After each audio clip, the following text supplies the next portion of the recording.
Greetings. Welcome to Southeastern University's Master of Arts in Ministerial Leadership Executive Cohort. I'm Dr. Alan Ehler. I'm your instructor for the course Practical Theology and also Dean of the Barnett College of Ministry and Theology. I want to give this video to you to give you a little bit of a welcome to the program and my course specifically, but also to me. I've been here at Southeastern now for 7 years. Before this, I served as a pastor, then later as a professor in the Great Northwest in the state of Washington. Before that, I served as a U.S. Air Force officer, as a civil engineer. But God had other plans for me, and it has been an incredible joy to be serving at the fastest growing Pentecostal university in the country, and now by far the largest, probably over 10,000 students this fall. And it's great to have you to be some of them. And the program you're a part of is Southeastern University's longest running master's degree. Dr. Mark Rutland, president in 2004, wanted to come up with a degree that would empower leaders who'd already been leading at a high level to enable them to lead at an even higher level. And so the Master of Arts in Ministerial Leadership was born. It was born in this executive cohort format where leaders like you could be preaching on a Sunday morning, get on a plane, make it here to Lakeland or wherever we're going to meet, study with like-minded leaders and the leading thought people in Pentecostal theology and leadership and actual practitioners as well from around the country, and then be able to take off Friday evening, Saturday morning, and make it back home to preach again on Sunday, or whatever type of ministry you were doing. And then, of course, before and after, doing online and independent work, interacting with one another and your professor, as well as doing full-on graduate level research. And you will be the first class to start since we have achieved Association of Theological Schools accreditation. This culminates a 6-year-long process that says that our program is the highest caliber of academic learning at the graduate level for ministry or theology that you can obtain.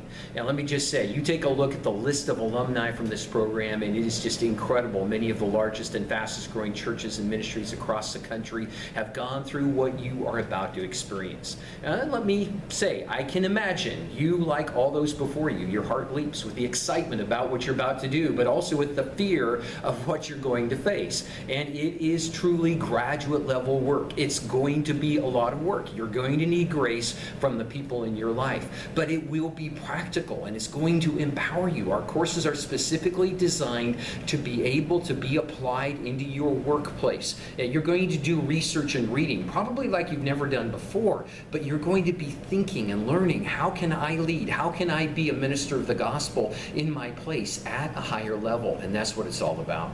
And this course that I'll be sharing with you, Practical Theology, really sets the stage. It is the entry course to get you thinking like a graduate level student, but one who is also a minister, a practitioner, a leader. How do you take this academic stuff of theology and biblical studies and put it into practice in your place of ministry? And that's what Practical Theology is. Now, this course, like all the others, you'll be coming here to Lakeland campus. We're going to start at 9 a.m. Monday morning, September 7th. Yes, that is Labor Day. You'll be glad we did when you come back on Tuesday and you see how different parking is. Let me just say, we are the fastest growing university, the largest university, and you will feel it, but it's exciting. We will also be practicing social distancing, so please bring a mask. We are going to have a big enough room you won't have to wear it all the day during class as long as you've got space, but when you're passing students in the hallway, we would ask that you honor that request from us.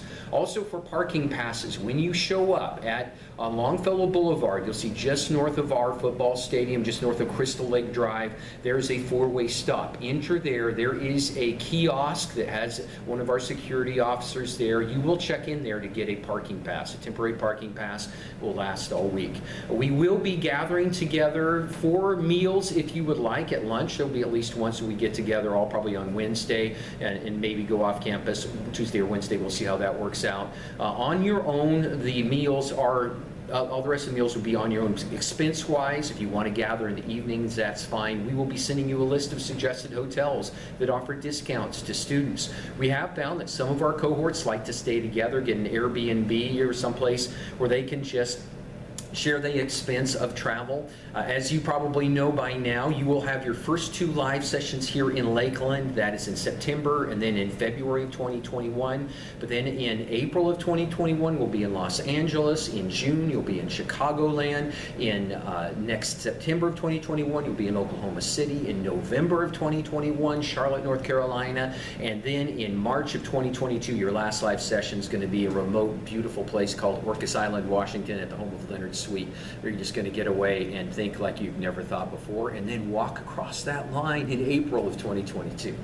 So let me just give you some general principles. Apply to my class and really all the classes that you'll take. One of them is we use this learning management system called MyFire. It's built on a platform maybe known as D2L Brightspace, but we call it MyFire. You go online to myfire.seu.edu, and when you go on there, you will find that you have a lot of different places. One, if you go down the content tab, first thing you'll see most important is your syllabus. I'll email this to you as well, but that is our contract with you. It says what we expect from you, and also how to get a grade, what assignments are, when they are due, and if there's ever any doubt, always, here's the rule, say it with me, check the syllabus. It is the governing document. Even if MyFire disagrees, we always fall back to the syllabus. But then below that, you'll see several links for assignments. Now, there's a couple different kinds of assignments that you'll have in this class. The first one is called a discussion forum. Again, we're only together for 5 days, but we want to continue the conversation. We're going to do that in a variety of ways. One of the key ones is I will ask you a question, usually based on your reading, maybe on your own assignments or research, but I want you to be reflective on that, right? Not whole ton, just like a pretty good long paragraph, 200, 300 words. Share your thoughts about whatever question it is that week. Those are usually going to be due on Saturday night.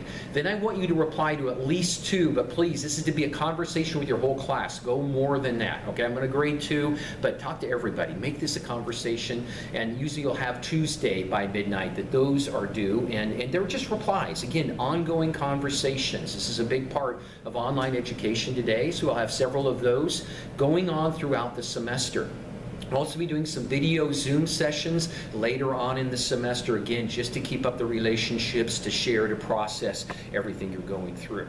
Another big assignment is going to be what we call book critiques. And what I'm wanting you to do on this is you're going to read these assigned textbooks that I'll share with you in just a few minutes. And as you read those, I want you to process them. Can you give me, in a single sentence, what is the main idea? It's what we call a thesis. What's that writer trying to communicate? And then I want you to kind of summarize some things about it, and I want you to critique it. That is, find at least one thing in which you disagree or could have been improved. And yes, one of the books is mine, and yes, I can take it, okay? Welcome to graduate education. We've got to critique each other if we're going to grow. I will be critiquing you. Now's your chance to get on to me, okay? And then also after that, I want you to think about how can you put this into practice in your life? Does it have anything to do with you and your ministry? So there'll be a total of 5 books that you'll be taking a look at as you go through this program. One of them's not even out yet. The first one is a little book. Aren't you glad it's little? I want to start you off easy, but this is a great book by Kelly Kapic. It talks about why in the world do you care about theology? Your church is growing. You've got a great ministry career. What do you need any more study for? There's going to be some great principles there. Then the next one is my book that Zondervan just released in February that was actually born in this class. First time I taught this class 7 years ago, I really wrestled with and realized we need a Pentecostal perspective on practical theology. Now, you don't see practical theology or even Pentecostalism anywhere in the cover of the book. That's because this whole process of writing, it's written for a more popular audience that ordinary, everyday Christians can read. But you will see the platform in this book is really the core concepts we're going to share throughout the class. And the overall model of how to make a decision applies in so many areas. We call it story shaping, and it is indeed from a perspective that we believe the Holy Spirit's alive and well in the work today, in the world today. We get to partner with Him in God's mission. So we'll take a look at that. That'll be the next book you read. Then the next one, this is a very old version because my other one's at home, but we call it Turabian for short. K. Turabian just set the standard for graduate level writing, and it is used in theological seminaries across the country. These people are from the University of Chicago. It's standards. In this book, you're going to be like, why are you assigning me this? Because you're going to need this for the next 2 years. This governs how we do our writing, how we do our formatting, but also how do you do research and writing, and what do those have to do with each other? I'll talk about that in our live session as well. There'll be some great stuff there. Next one is the biggest, and it comes from the great pastor Timothy Keller, who pastored in Church of the Redeemer in New York City for so many years. And this is a great example of practical theology. It's how you do theology in ministry, and it really represents it. The book came out in 2012, but it's still, I think, it's probably the best example for you of how do you take all these bits and pieces, put them together. The final book is not even released yet. It's written by my counterpart at our sister school, Lee University, up in Cleveland, Tennessee. Terry Cross has written one about serving the people of God's presence. It's a sequel to one of his earlier books, but it sounds like it is absolutely for practitioners. Again, how do we take what we learn to help our people grow in faith? Important details. Well, I hope this has been helpful for you. Please remember, if you have any questions at all, feel free to call me. My cell phone number is area code 425, yes, still my Seattle number, 425-422-9902. Text or call me anytime. I'm going to enjoy this journey with you. I'm your point of contact. If you have any questions, I will be your academic advisor. I may not be able to be with you every step of the way, but I'm looking forward to calling your name as you cross that platform to get your diploma. God bless.